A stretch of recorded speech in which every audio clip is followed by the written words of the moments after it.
Students at Columbia College and members of the community can walk into the Koala Boutique and walk out of the boutique with clothes just like this for free. The first two rounds of the men's March Madness tournament will be held here at Colonial Life Arena. That means businesses surrounding CLA will feel the economic impact of fans traveling to Columbia. As of 2016, suicide is the 10th leading cause of death in South Carolina. That's why Anita says it's so important that places like DRIP support the local community and those around them struggling with mental illness. I'm live right outside Colonial Life Arena, where fans have gathered from across the country to be a part of March Madness here in the Soda City. One game's already happened today, one's going on right now, and there are a few more later tonight. I'll be right back with details and more after the break. Thanks, guys. While we are getting some relief from that rain this morning, don't expect for that to last too much longer. Rain and some scattered thunderstorms will be rolling in this weekend, bringing warmer temperatures and higher humidity. So stay with us, and I'll be right back with your full 5-day forecast and how that will affect your weekend plans.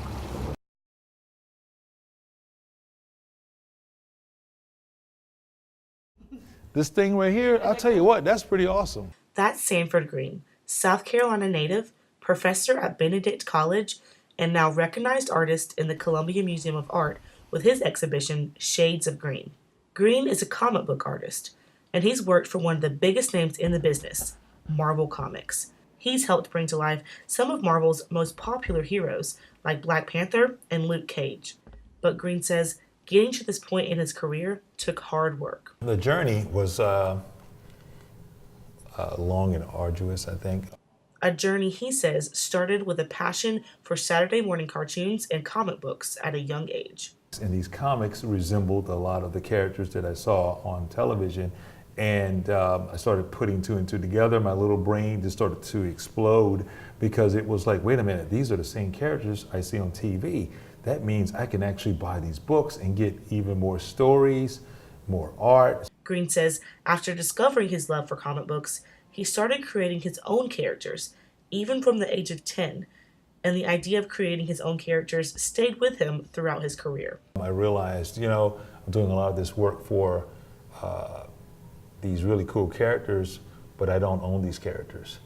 After working for Marvel Comics, Green says he decided, along with his co-owners, to create Bitterroot, a comic book of their very own. This is the one I tend to revere the most because it's the beginning of this world.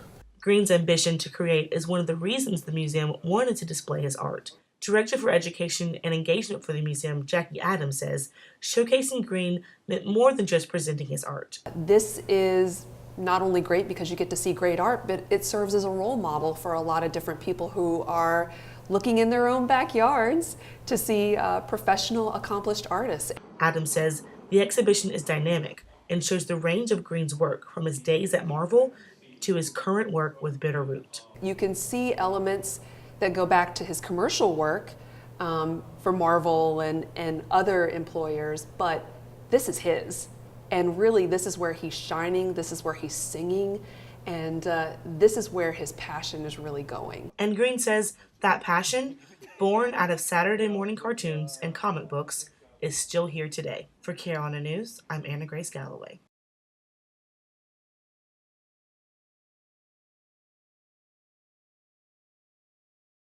On the north side of Wayne Street in downtown Columbia, there's an old white house. And if not for the large sign that's planted on the front lawn, you might not even know the significance it holds, or who still lives in that house. Reginald Scott. But I don't use Reginald, I use Reggie. Reggie Scott has lived in this house for nearly 90 years, and the house itself was more than just a home to Scott, but to many throughout his life. This house, the Harriet M. Cornwell Tourist Home, is one of the many houses listed in the Green Book, a book full of safe places for African Americans traveling during the 1930s through the 1960s. We had two kinds of travelers. We had the Green Door travelers, who were people coming in during the night, and we had school teachers who would stay here to rent rooms during the school season. Born in Virginia, Scott and his mother relocated to Columbia when he was a baby. They moved into the now historic home with his aunt, Harriet Scott, who Reggie says was more like a mother to him. Harriet Scott was a teacher at Waverly School and started opening her home to travelers in 1940 through 1960. But Reggie says growing up, he didn't know just how important the work his aunt was doing. Nobody told us that was happening. We didn't know nothing about no Green Book. Reggie says the success of the Green Book was in the secrecy and keeping the privacy of those involved. Now, Reggie still remembers the time his house became a home to so many not so long ago. It was great because there was so much love. And that love in the community and on the north side of Wayne Street is still there today. For Carolina News, I'm Anna Grace Galloway.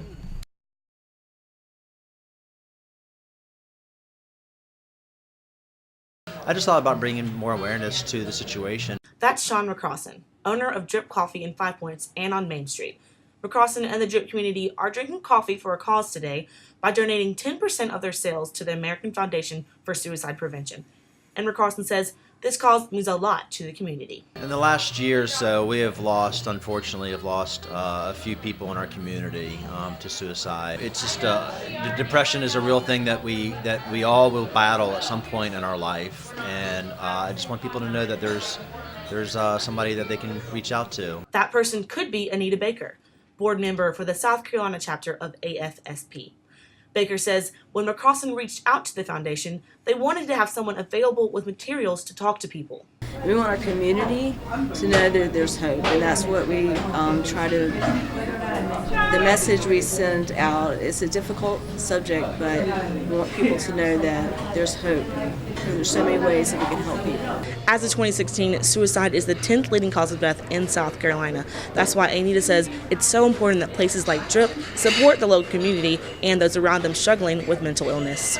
We have a huge task in front of us to reach people in this city and state, and to have businesses especially come alongside us is extremely encouraging and helpful, and will touch so many people's lives just today. One Drip regular says she's glad the coffee shop is helping a cause that affects so many. I don't know anyone that hasn't been affected by suicide in some way, so I think that it's great that they're supporting this cause. And Baker says one of the foundation's goals is to educate people on how they can help others. For Carolina News, I'm Anna Grace Galloway.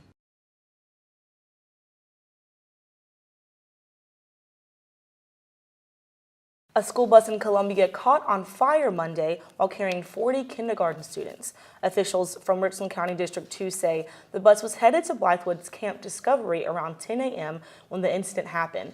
They say the bus driver pulled off to a gas station after the bus started having problems. Everyone on board got off the bus when the driver went back to cut the bus off. According to a parent, that's when he heard a loud explosion that threw the driver off the bus door. The bus started to smoke and much of the front caught on fire. No one was hurt, and the replacement bus was sent to take the class on to their field trip. Mile marker 15 on I-77 North near Percival Road in Columbia is back open today after traffic was slowed down Monday afternoon due to a sinkhole opening. Traffic was forced to travel through one lane Monday, but late Monday, night traffic was able to travel through the complete area. Early this morning, SCDOT announced the construction repairing that area had been cleared for safe travel. On average, new law enforcement hires have to wait roughly 3 months before they can start their training. A proposal to fix this problem at the South Carolina Criminal Justice Academy in partnership with Trident Technical College was denied yesterday by the Law Enforcement Training Council. The council says the cost of tuition and the possibility of differences in training concerns them in this proposal. Former Governor Nikki Haley made a visit to an elementary school in Bamberg this week. She went to talk with students about their after-school program. Haley says she loves that students have homework help. Haley also says she's not thinking about her political future and is focused on her two foundations, the Original Six Foundation and Stand for America Now. That's right, guys. I am live outside Colonial Life Arena where the madness has already begun as #1 seeded Virginia is taking on Gardner-Webb. It is buzzing down here with fans from all over the nation who are so excited to watch their favorite team play on one of the biggest stages in college sports.